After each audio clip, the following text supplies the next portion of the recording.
ശുദ്ധീകരണ സ്ഥലത്തിലെ ആത്മാക്കൾക്ക് വേണ്ടിയുള്ള വണക്കമാസ പ്രാർത്ഥന 22-ാം ദിവസം. ജപം.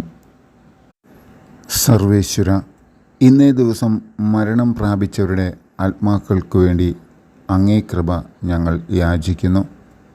ഈ ആത്മാക്കൾ ചെയ്ത കുറ്റങ്ങളെല്ലാം അങ്ങ് പുറത്ത് അവരെ നിത്യനരകത്തിൽ തള്ളാതെയും ശുദ്ധീകരണ സ്ഥലത്തിൽ നിർത്താതെയും അങ്ങേ പ്രതാപമുള്ള സന്നിധിയിലേക്ക് വിളിച്ചുകൊള്ളണമെന്ന് അങ്ങേ അനന്തമായ കാരുണ്യത്തിൽ ആശ്രയിച്ചുകൊണ്ട് അങ്ങയോട് ഞങ്ങൾ പ്രാർത്ഥിക്കുന്നു. ആമേൻ. തുടർന്ന് മരിച്ച വിശ്വാസിയുടെ ആത്മാക്കൾ ദൈവാനുഗ്രഹത്താൽ മോക്ഷത്തിൽ പ്രവേശിക്കാനിടയാകട്ടെ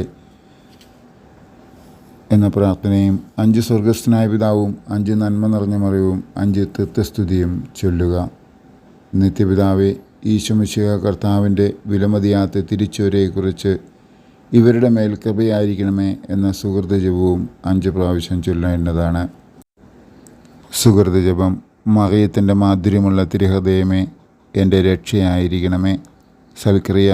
ഇന്ന് മരിച്ചവരുടെ ആത്മാക്കൾക്ക് വേണ്ടി ഈശോമിശിഹായുടെ 5 തിരുമുറിവുകളെക്കുറിച്ചുള്ള ജപം ചൊല്ലുക.